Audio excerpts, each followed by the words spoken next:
My question is, if humans and life were intelligently designed, then why do our bodies not show intelligent design so much as they reveal the evidence of evolutionary ancestry?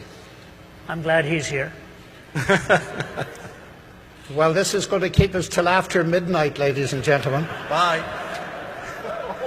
So I'm going to try and go to the heart of it. It poses an alternative, intelligent design or evolution. Now, evolution is a mechanism which consists basically of two things: natural selection and mutation. If you look around this room, you'll see we don't all look the same. Why is that?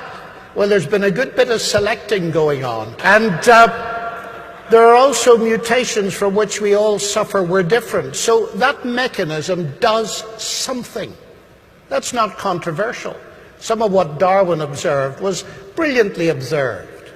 But now the confusions begin. Richard Dawkins, in his book The Blind Watchmaker, said that evolution is the explanation for the existence and variation of all of life. That is false, because the existence of life is not explained by biological evolution. Now, for the purposes of what I'm going to say, I'm not going to attempt to address the question whether biological evolution has limits.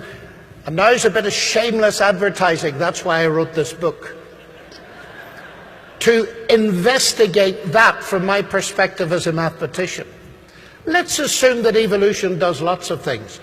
But what it doesn't do is explain the existence of the mutating replicator on which it depends. And that mutating replicator is a micro-miniaturized factory of unbelievable sophistication.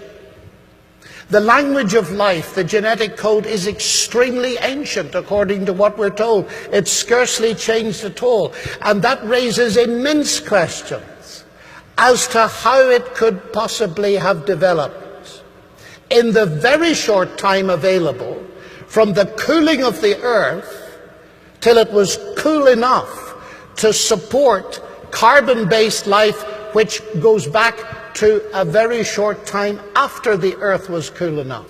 Now, this interests me as a mathematician, because the cell is an information processor.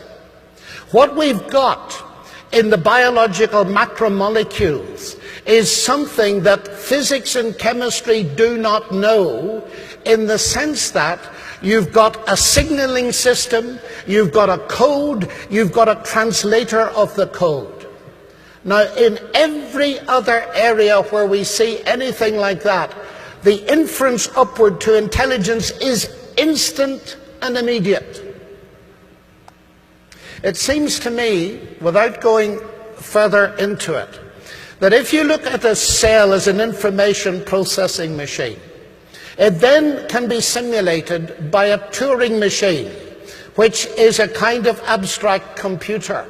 And all of you computer geeks will know, junk in, junk out. And that, I think, is borne out in the sophistication of what the cell is and what it does.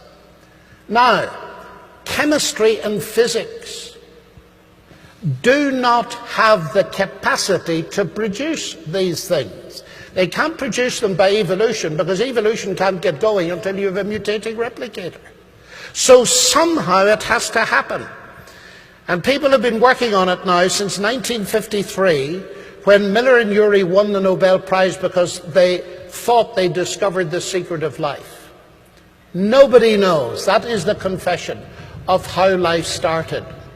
All I would suggest to you tonight, ladies and gentlemen, is this: that if you look at it, whatever mechanisms are involved, the very nature of the entity that we have now come to understand is part of the carrier of life. The thing that it seems to me to instantly shout at you is that whatever else is involved, there is a designing intelligence behind it. You see, what we've got is a choice. It's between in the beginning were the particles and energy, and somehow they came together to produce elements, which somehow came together to produce macromolecules, which somehow came together to produce life, which somehow came together to produce consciousness, which somehow came together to produce morality, which sometimes came together to produce the idea of God, because God doesn't exist. Or, you have in the beginning was the Word, and all things were made by him. That is, mass energy are not primary. They're derivative. And that makes sense. Isn't it fascinating that the longest word we know has been given to us in some of our lifetimes, and it's the genetic word that determines the human genome? We recognize instantly that short words are the product of intelligence. What keeps us back from recognizing that the long words are not products of intelligence? Could it be a prejudice that the solution has got to be an unguided naturalistic process? Why is there such pressure in that direction? Because, ladies and gentlemen, if life did not start by an unguided natural process, that is the end of materialism as a philosophy. And that's a very high price for some people to pay. Thank you.